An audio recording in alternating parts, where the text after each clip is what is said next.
तो जो ईरान पे एक लंबे समय से हम कह रहे थे, जो ईरान के टेक्नोलॉजिकल एडवांसेस हैं टेक्नोलॉजी के क्षेत्र में, और उसके साथ साथ उनका मिलिट्री एप्लीकेशन क्या है, और दोनों में एक अजीब किस्म का रिश्ता है।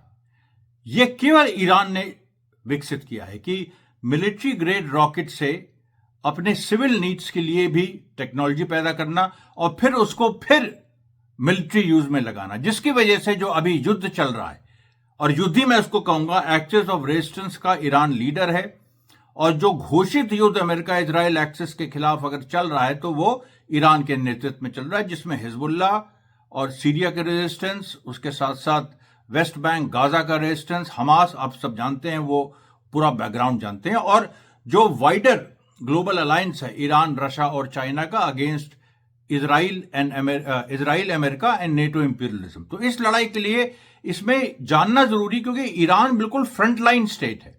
अगर आप चले तो रशिया और चाइना भी पीछे हैं, उधर अमेरिका और यूएस से बढ़े तो आप देखिए तो ईरान एक फ्रंट लाइन स्टेट है। अब आप देखिए ईरान के पास क्या है।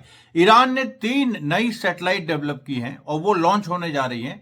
उनका नाम है कौसर, जफर और पाया। अब कौसर क्या है?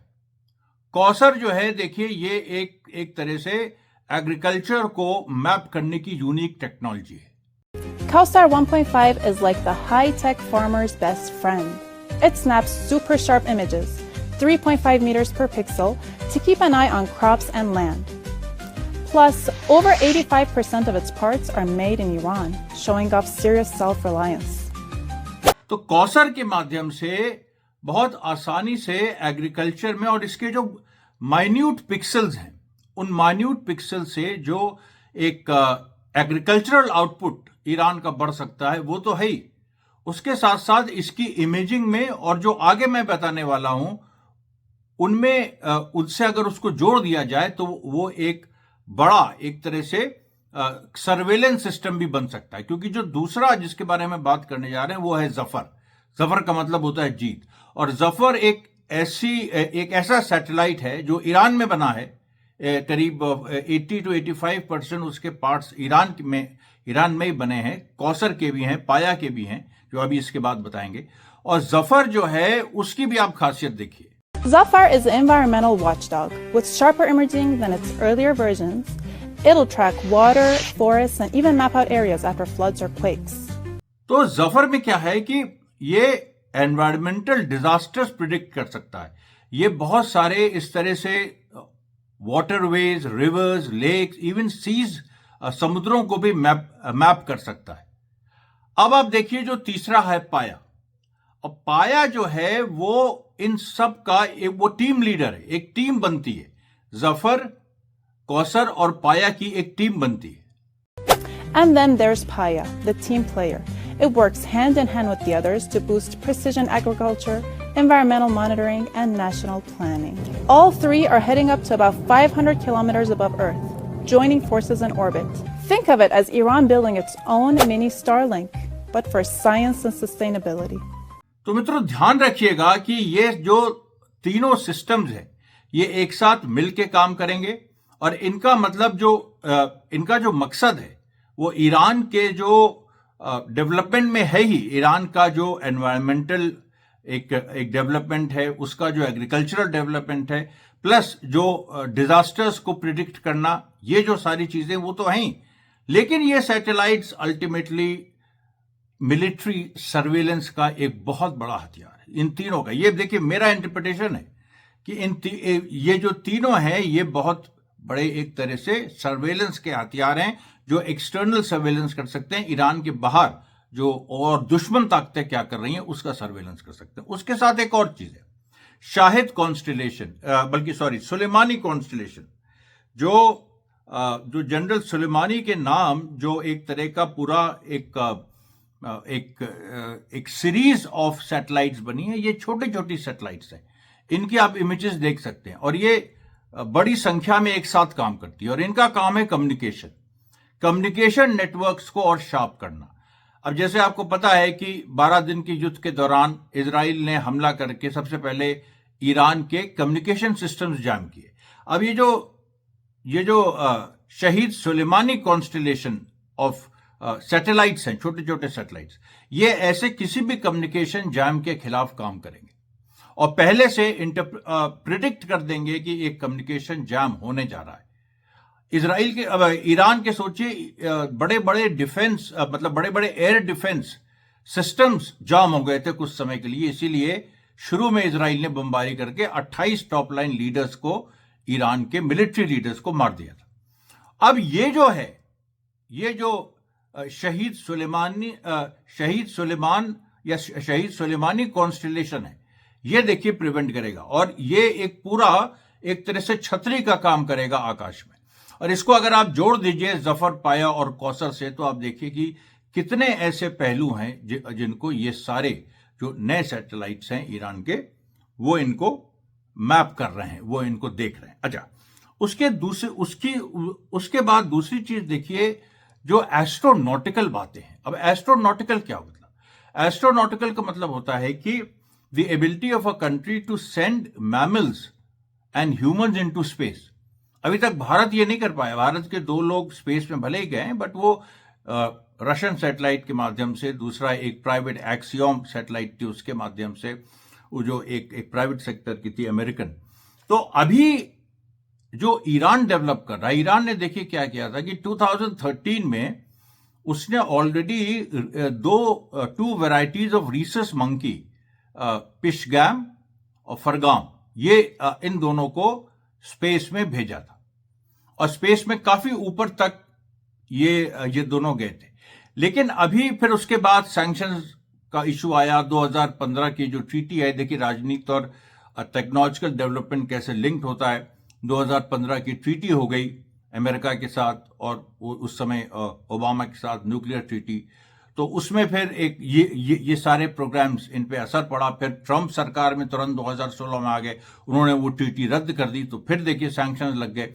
तो वो सारी जो परिस्थितियां हैं, वो सारी ईरान को कहीं ना कहीं उनकी वजह से नुकसान हुआ। लेकिन वो 2021 में फिर से अपने इन सारे सेटबैक से उभरते हुए, और जो भी विकासशील देश हैं, उनके लिए ये बहुत बड़ा सबक है कि किस तरीके से अपनी सारी समस्याओं से निकलते हुए ईरान बेसिकली ह्यूमनॉइड्स को ह्यूमंस को वो स्पेस में लॉन्च करने जा रहा है। और ये जो स्पेस में ईरान लॉन्च करेगा, इसकी देखिए एक बड़ी तैयारी है। और इसमें भी सोचिए ओरिजिनली जो 2013 में जो एक्सपेरिमेंट्स हुए थे, वो फतेह 2 मिसाइल्स और वो जो रॉकेट्स थे, उनको सिविलियन यूज के लिए कन्वर्ट किया गया था। तो ये जो पूरी बहस चलती है कि civilian use, nuclear military use, और ईरान को हम मिलिट्री कैपेबिलिटी में नहीं जाने देंगे, ऐसा कुछ नहीं। देखिए, अगर आप सिविलियन अलाउ करेंगे तो उसमें मिलिट्री एक एप्लीकेशन होगा, मिलिट्री अलाउ करेंगे तो सिविलियन होगा। अब ये डिपेंड करता है कि उस कंट्री का पॉलिटिकल ओरिएंटेशन क्या है। ईरान ने बार बार अपना पॉलिटिकल ओरिएंटेशन साफ किया है कि हम किसी भी तरीके से किसी एग्रेसिव, ऑफेंसिव, अटैकिंग मोड में नहीं जाएंगे, या न्यूक्लियर वेपन्स हम उस तरह से बनाने में इंटरेस्टेड नहीं है। अगर हमको फोर्स नहीं किया गया तो, अगर हम पे न्यूक्लियर अटैक ही ऐसा हमको लगा कि प्लान होने जा रहा है, तब बात अलग है।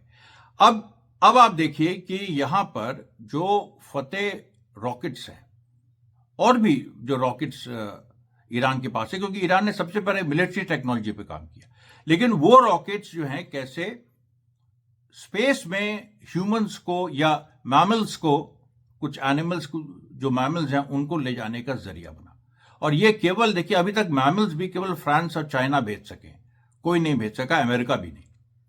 अच्छा, अब और उसके बाद देखिए जो एक तरह से एक कैप्सूल ईरान बना रहा है जिसका नाम है कवोस। अब ये जो कवोस कैप्सूल है, ये बड़ी यूनिक है, क्योंकि कवोस कैप्सूल से ये एक बड़ी छलांग एक तरह से स्पेस में ईरान लगाने जा रहा है। और इतनी बड़ी छलांग वो होगी जिसको लेके पूरी दुनिया परेशान है। और यही सब वजह है जो ईरान को सैंक्शन किया जाता है, यही सब वजह, क्योंकि उसकी जो टेक्नोलॉजी है वो अचानक इतनी बढ़ गई और उसमें इतने अड़ंगे डाले गए। अब कवोसी को ले लीजिए, इसमें भी एडवांस रॉकेट्स की जो एनर्जी है वो इस्तेमाल होगी।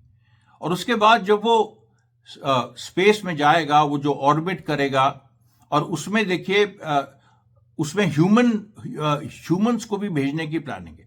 वो 2025 और 2028 के बीच में ये होगा। और ईरान ने अगर किसी ह्यूमन बीइंग को यानी इंसान को अगर स्पेस में भेज दिया, मैमल्स को ऑलरेडी भेज चुके हैं और होमो सेपियंस आर मैमल्स, तो मैमल्स को ऑलरेडी आप भेज चुके हैं और ह्यूमन बीइंग्स को आप अगर भेज रहे हैं तो ये देखिए एक बड़ी चीज हो जाएगी और जिसका एक रेवोल्यूशनरी स्टेट इतने आगे बढ़ जाएगा, एक रेवोल्यूशनरी स्टेट जो कि दुनिया में सब जगह रेजिस्टेंस को सपोर्ट करता है, वो इतने आगे बढ़ जाएगा। तो ये बात केवल वो नहीं रह जाएगी, मतलब किताबी नहीं रह जाएगी, ये बहुत बड़ी चीज है।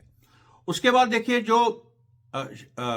जो शहीद सुलेमानी एक तो जो सैटेलाइट कॉन्स्टलेशन का नाम, फिर एक कैटरमैन जो कॉर्वेट्स होती है यानी शिप्स होती है, फाइटर शिप्स, उसमें जो स्पेशल टेक्नोलॉजी होती है डबल हल की, जो फास्ट करती है उनको और उनमें तेजी लाती है और रडार डिटेक्शन से उनको बचाती है। तो शहीद सुलेमानी, अब ईरान का देखिए नेवी में उतना दखल नहीं है, लेकिन शहीद सुलेमानी जो ईरान ने अपना एक कॉर्वेट सिस्टम इवॉल्व किया है जो कि डबल हल ड्रिवन है, उसके 2 हल्स हैं, उसकी फास्ट है वो, और रडार डिटेक्शन में भी उसका लेंथ बहुत छोटा है, तो वो रडार को भी बचा सकती है। ये भी देखिए उन्होंने डेवलप कर लिया है। तो ये जो देखिए ये जो ट्विन हल कैपेबिलिटीज हैं और इनसे जो एक तरह से ईरान वो जो कॉर्वेट्स हैं, वो जो फाइटर शिप्स हैं छोटी छोटी, उनसे वो मिसाइल्स भी लॉन्च कर सकता है। ये एक पूरी कैपेबिलिटी ईरान ने बना ली है। अब देखिए एक और बहुत बहुत दिलचस्प बात, पार्थिया जो है, एंशिएंट पार्थिया, वो ईरान का हिस्सा हुआ करता था। और पार्थिया के एक बहुत बड़े जनरल थे सुरेना, जिन्होंने 53 बीसी में रोम को हराया था। उस समय रोमन अंपायर दुनिया का सबसे बड़ा अंपायर था। 53 बीसी में बैटल ऑफ कारहाइल में उन्होंने रोमन अंपायर को हराया था, सुरेना ने। ये उनका देखिए सुरेना की पिक्चर। और अब आप देखिए ये कौन है? ये सुरेना ह्यूमनाइड रोबो है।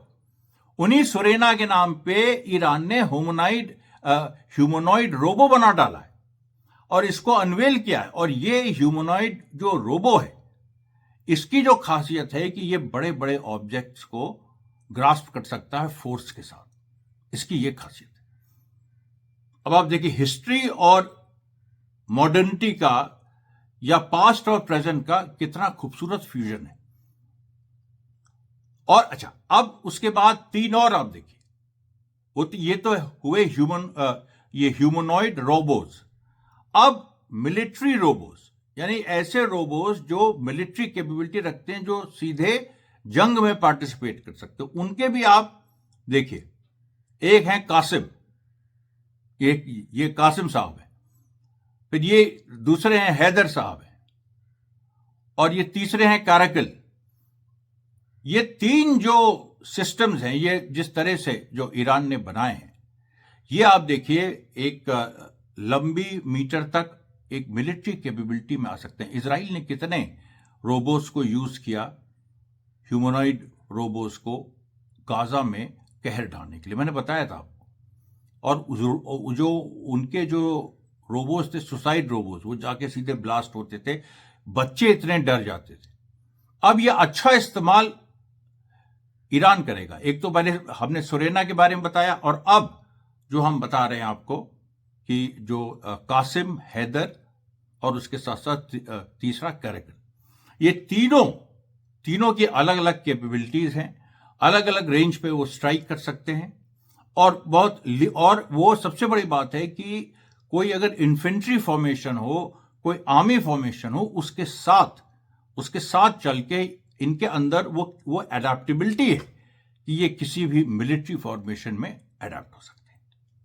तो ये देखिए ईरान के बारे में एक छोटा सा इंट्रोडक्शन हमने जरूरी समझा ईरान की कैपेबिलिटीज के बारे में। आज का जो फिलिस्तीन का जो वीडियो है वो अपने समय आएगा। तब तक के लिए धन्यवाद साथियों, बहुत बहुत धन्यवाद।